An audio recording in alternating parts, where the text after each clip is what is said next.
2025년 봄의 어느 날이었습니다. 한 타이어 공장에서 큰 불이 났습니다. 불길은 70시간 넘게 타올랐고요. 공장 건물의 상당 부분이 검게 그을렸습니다. 연간 1600만 개의 타이어를 만들어내던 그 생산 라인은 하루아침에 멈춰 섰습니다. 그해 여름과 가을, 회사와 노동조합은 협상 테이블에 마주 앉았습니다. 하지만 접점을 찾지 못했습니다. 그리고 10월, 노조는 조합원 투표를 진행했습니다. 투표율 93%, 찬성률 93% 이상, 사실상 전원이 파업에 찬성했습니다. 강력한 협상 카드를 손에 쥔 셈이었죠.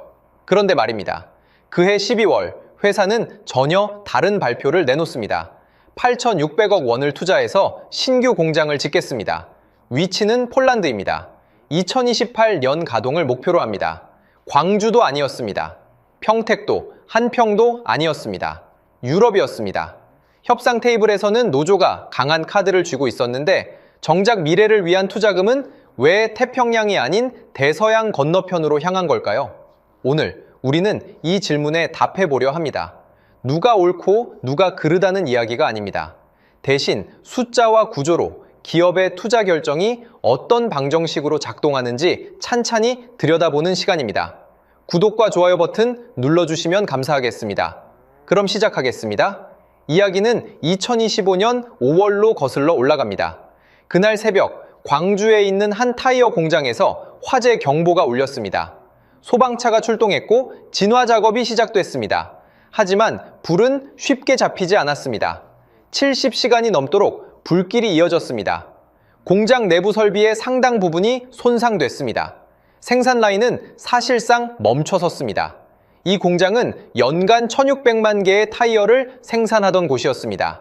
그런데 그 생산 능력이 하루아침에 사라진 겁니다. 공장에서 일하던 1800여 명의 직원들은 대기 발령 상태에 들어갔습니다. 출근은 하지만 일은 할 수 없는 상태. 급여는 평소의 70%만 받게 됐습니다. 업계에서는 이렇게 계산했습니다. 연간 매출 손실 약 9천억 원, 복구에 걸리는 시간 최소 6개월에서 1년. 여름이 오면서 공장은 조금씩 복구 작업을 시작했습니다. 보험금 청구 절차도 진행됐고요. 그와 동시에 노사 간 임금 협상도 시작됐습니다. 노조 측은 이런 요구안을 내놓았습니다. 첫째, 기본급 5% 인상. 둘째, 상여금 지급률을 200%로 상향. 셋째, 광주 공장에 대한 설비 투자 확대. 넷째, 성과급 배분 확대. 노조 측 논리는 분명했습니다. 지난해 회사는 사상 최대 실적을 기록했습니다. 매출 4조 5천억 원, 영업이익 5,800억 원. 올해도 화재가 있었지만 영업이익 전망치는 여전히 4천억 원대입니다. 충분히 나눠줄 여력이 있다고 봅니다. 회사 측은 난색을 표했습니다. 지금 광주 공장 복구가 진행 중입니다. 동시에 한평에 신규 공장도 짓고 있습니다. 거기에 글로벌 관세 부담도 커지고 있습니다. 지금은 여유가 없습니다. 8월부터 본격적인 교섭이 시작됐습니다. 본 교섭만 11차례, 실무 교섭까지 합치면 더 많았습니다. 하지만 양측은 접점을 찾지 못했습니다. 9월 말 노조는 단체 교섭 결렬을 선언했습니다. 그리고 지방노동위원회에 조정을 신청했습니다. 10월 초 긴급 임시대의원 대회가 열렸습니다. 쟁해대책위원회가 구성됐습니다. 그리고 10월 중순 파업 찬반 투표가 실시됐습니다. 전체 조합원 3,493명 중 3,261명이 투표에 참여했습니다. 투표율 93.4%, 결과는 압도적이었습니다. 찬성률 93% 이상, 10명 중 9명 넘게 손을 든 겁니다. 노조는 이제 법적으로 파업을 할 수 있는 권한을 확보했습니다. 협상 테이블에서 쓸 수 있는 가장 강력한 카드를 손에 쥔 셈이었죠. 그런데 12월이 되자 회사는 전혀 다른 발표를 내놓습니다. 폴란드 오폴레 지역에 8,600억 원을 투자해서 신규 공장을 건설하겠습니다. 연간 600만 개 생산 규모입니다. 2028년 8월 가동을 목표로 합니다. 사람들은 놀랐습니다. 광주 공장을 복구하는 게 아니었습니다. 한평 공장을 확장하는 것도 아니었습니다. 8,600억이라는 큰 돈이 유럽으로 향한 겁니다. 여기서 우리는 질문을 던져야 합니다. 파업 카드를 확보한 노조, 해외 투자를 선택한 회사, 이 두 결정 사이에는 도대체 어떤 계산이 숨어 있었던 걸까요? 많은 사람들이 이렇게 생각합니다. 공장 짓는데 돈이 얼마 드느냐만 따지면 되는 거 아닌가? 하지만 기업의 재무팀과 그 기업에 돈을 대는 투자자들은 다른 공식을 씁니다. 이런 공식입니다. 총 투자 비용은 건설비에다가 중단될 확률 곱하기 중단될 때 잃는 돈을 더하고 거기에 복구 비용과 유지 비용을 더하고 다시 규제 대응 비용을 더한 값입니다. 쉽게 풀어볼까요? 공장을 짓는데 5천억 원이 든다고 칩시다. 그런데 그 공장이 3년에 한 번씩 멈춘다면 어떻게 될까요? 한 번 멈출 때마다 900억 원의 손실이 난다면요. 20년 동안 운영한다고 가정하면 파업으로 인한 손실이 약 6천억 원 정도 누적될 수 있습니다. 그럼 실제 비용은 5천억이 아니라 1조 1천억입니다. 반대로 8천억 들여서 짓는데 멈출 확률이 거의 없는 공장이라면요. 실제 비용은 8천억에 조금 더 보태는 정도로 끝납니다. 투자자들은 바로 이런 계산을 합니다. 1. 예측 가능성. 리스크 프리미엄이란 금융 용어로 리스크 프리미엄이란 게 있습니다. 불확실성에 대한 할증료라고 보시면 됩니다. 같은 수익률을 주는 두 개의 투자처가 있습니다. 하나는 안정적이고 하나는 불확실합니다. 투자자들은 불확실한 쪽에 더 높은 수익률을 요구합니다. 왜냐하면 리스크를 떠안아야 하니까요. 제조업도 마찬가지입니다. A 공장, 과거 10년간 파업이 여러 번 있었고 그때마다 큰 손실이 났습니다. B 공장, 과거 기록이 없습니다. 새로 짓는 곳이니까요. 투자자는 A를 볼 때 이렇게 생각합니다. 여기 투자하면 또 멈출 수 있겠네. 그럼 수익률이 그만큼 낮아지겠네. 그럼 다른 데 투자하는 게 낫겠네. B를 볼 때는 이렇게 생각합니다. 과거 기록이 없으니 뭐가 일어날지 모르긴 한데 적어도 이미 큰 손실을 냈다는 데이터는 없네. 그럼 일단 예측 가능한 범위 내에 있겠네. 숫자만 보면 B가 더 비쌉니다. 하지만 멈춤 리스크까지 계산해 넣으면 A가 더 비쌀 수 있습니다. 이게 바로 리스크 프리미엄의 원리입니다. 2. 공급망 중단. 복구 비용보다 무서운 건 시간, 화재가 나면 보험금이 나옵니다. 그 돈으로 기계를 새로 사고 건물을 고칠 수 있습니다. 그런데 보험금으로 살 수 없는 게 하나 있습니다. 바로 시간입니다. 타이어 산업에는 OE 승인이라는 개념이 있습니다. 오리지널 기어박스. 쉽게 말하면 완성차 업체에 직접 납품할 수 있는 자격입니다. 현대차, 기아차, 폭스바겐, 도요타 같은 회사들은 타이어를 어디서 사올지 미리 정해놓습니다. 한 번 승인받으면 최소 3년은 안정적으로 물량을 공급할 수 있습니다. 그런데 만약 공급이 6개월 끊기면 어떻게 될까요? 완성차 회사 입장에서 생각해 봅시다. 이 타이어 회사 화재로 공급이 끊겼네. 6개월 기다릴까? 아니면 다른 데서 받을까? 대부분은 다른 공급사로 갈아탑니다. 차는 계속 만들어야 하니까요. 한 번 잃은 승인을 다시 받으려면 어떻게 될까요? 샘플 제출하고 테스트 거치고 승인 절차 밟고 최소 2년이 걸립니다. 업계 관계자들은 이렇게 말합니다. 이 승인 하나 잃으면 연간 매출 300억 원 이상이 사라진다.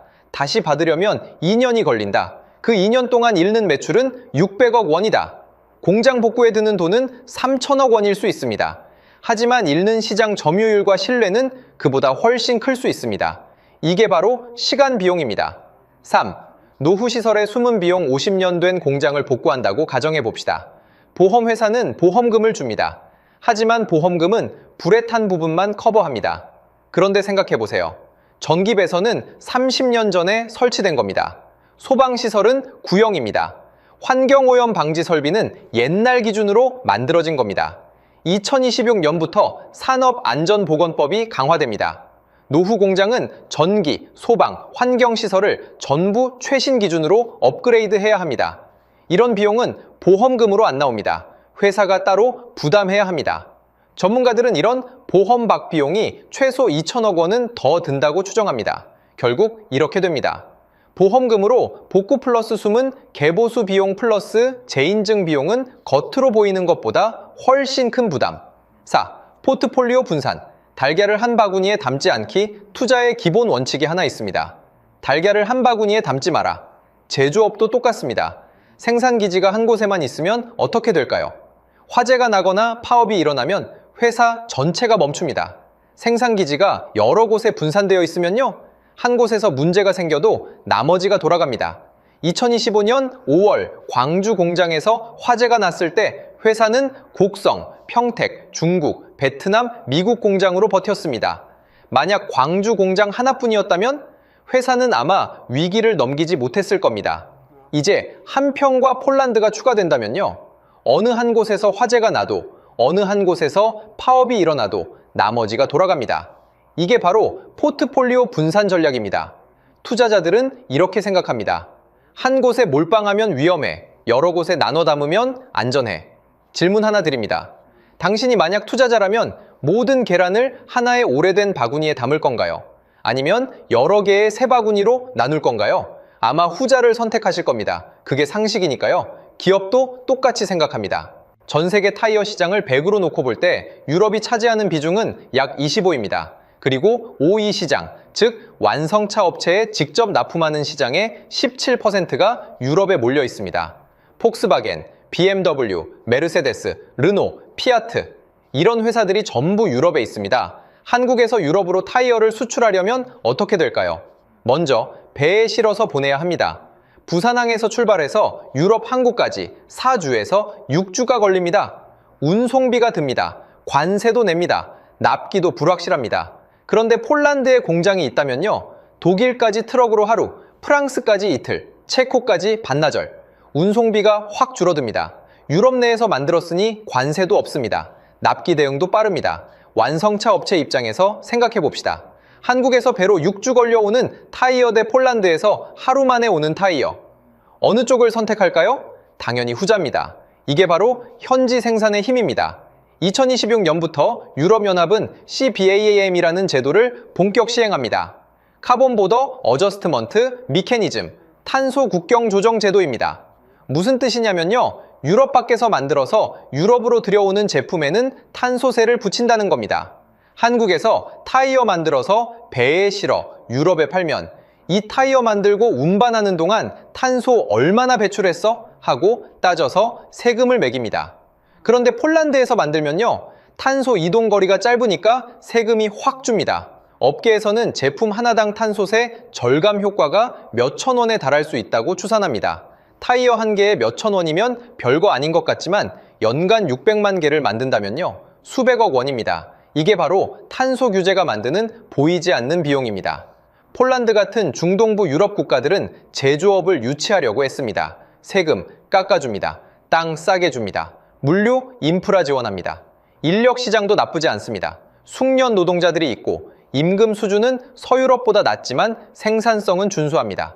물론 이것도 가능성입니다. 실제로 공장 돌려보기 전까진 아무도 장담할 수 없습니다. 하지만 기업들은 보통 이런 요소들을 종합해서 여기가 더 예측 가능하겠다고 판단합니다. 폴란드 공장은 새로 짓는 곳입니다. 과거 기록이 없습니다. 과거에 파업한 적도 없고 과거에 큰 손실 낸 적도 없고 과거에 갈등을 빚은 적도 없습니다. 투자자 입장에서는 이렇게 생각합니다. 이 지역에서 10년 뒤에 무슨 일이 벌어질지는 모르겠어. 하지만 적어도 과거에 큰 문제가 있었다는 데이터는 없어. 그럼 일단 리스크가 낮다고 봐야지. 이게 바로 백지의 가치입니다. 과거가 없다는 것, 그 자체가 투자 결정에서는 플러스 요인이 될 수 있습니다. 광주 공장에서 일하던 2천여 명의 직원들, 이들 앞에는 4개의 선택지가 놓입니다. 하나씩 살펴보겠습니다. 선택지 1, 한평 신공장으로 통근 광주에서 한평까지는 편도 1시간 정도 걸립니다. 왕복 2시간, 주 5일 근무하면 한 달에 40시간을 도로 위에서 보냅니다. 1년이면 480시간을, 21치 근무 시간입니다. 35세, 두 아이를 둔 A씨를 가정해 봅시다. 매일 새벽 5시에 일어납니다. 7시까지 출근해야 하니까요. 퇴근은 저녁 7시, 집에 도착하면 9시, 아이들은 이미 잠들어 있습니다. 저녁 시간, 가족과 함께하는 시간은 사라집니다. 주말에만 아빠 얼굴 보는 겁니다. 그리고 겨울이 옵니다. 한평은 광주보다 춥습니다. 새벽 5시 출발, 영하 10도, 도로 결빙. A씨는 매일 아침 불안합니다. 오늘도 무사히 도착할 수 있을까? 선택지 2, 한평으로 이사. 그럼 한평으로 이사를 가면 될까요? 광주에 집이 있습니다. 전세로 살고 있다면 계약을 해지해야 합니다. 집을 샀다면 팔거나 전세로 내놔야 합니다. 아이들은 전학을 가야 합니다. 초등학교 3학년 큰아이는 친구들과 헤어져야 합니다. 유치원 다니는 둘째는 새 환경에 적응해야 합니다. 큰아이가 울면서 묻습니다. 아빠, 왜 이사 가야 돼? A씨는 뭐라고 대답해야 할까요? 배우자도 문제입니다. 배우자가 광주에서 월 250만 원씩 벌고 있었다면요. 한평은 인구 3만 명의 작은 도시입니다. 일자리 선택지가 적습니다. 배우자가 같은 조건의 일자리를 찾을 수 있을까요? 어려울 겁니다. 그럼 가족 소득이 월 250만 원 줄어듭니다. 1년이면 3천만 원입니다. 거기다 한 평의 전셋값은 올라갑니다. 금호타이어 직원들이 몰려오니까요. 광주에서 2억 5천만 원이던 전세가 한 평에서는 3억 2천만 원이 됩니다. 7천만 원이 부족합니다. 대출을 받아야 합니다. 금리 4%로 7천만 원을 빌리면 한 달 이자가 23만 원입니다. 선택지 3, 희망퇴직 45세, 근속 20년인 B씨를 가정해 봅시다. 회사는 희망퇴직 프로그램을 제시합니다. 퇴직금에다가 가상금을 더 줍니다. 근속 20년, 평균 임금 7천만 원이면 퇴직금은 약 1억 2천만 원입니다. 가상금 30%를 더하면 약 1억 5천만 원. 1억 5천만 원. 적지 않은 돈입니다. 하지만 B씨는 고민합니다. 이 돈으로 앞으로 20년을 버틸 수 있을까? 1년에 750만 원씩 쓰면 20년입니다. 한 달에 62만 원. 가능할까요? 아이들은 고등학생과 중학생입니다. 대학 등록금이 곧 시작됩니다. 재취업은 가능할까요? 45세, 제조업 경력 20년, 타이어 만드는 기술밖에 없습니다. 다른 회사에서 받아줄까요? 받아준다 해도 연봉은 어떻게 될까요? 7천만 원 받던 사람이 재취업하면 잘 돼야 4천만 원입니다. B씨는 밤새 계산합니다. 하지만 답이 안 나옵니다. 선택지 4, 대기 발령 상태로 기다리기 광주 공장 일부 라인에 남을 수 있기를 바라며 기다립니다. 대기 발령 수당은 평균 임금의 70%, 월 400만 원 받던 사람이 280만 원 받습니다. 120만 원이 줄어듭니다. 그런데 언제까지 기다려야 할까요? 1년, 2년, 5년. 52세인 씨는 정년까지 8년 남았습니다. 8년만 버티면 퇴직금 받고 나갈 수 있어. 하지만 대기 발령 상태로 8년을 버틸 수 있을까요? 월 120만 원 곱하기 12, 개월 곱하기 8년은 1억 1,520만 원. 8년 동안 1억 원 넘게 잃습니다. 많은 사람들이 묻습니다. 노조가 너무 강경한 거 아냐? 회사가 너무 인색한 거 아냐? 하지만 이 사건은 선악 구도가 아닙니다. 각자가 합리적이라고 생각한 선택들이 충돌한 결과입니다. 노조는 실적이 좋으니 나눠달라고 했습니다. 합리적입니다. 회사는 미래 투자가 필요하다고 했습니다. 역시 합리적입니다. 투자자는 리스크 낮은 곳에 투자하겠다고 했습니다. 당연히 합리적입니다. 그럼 어떻게 해야 할까요?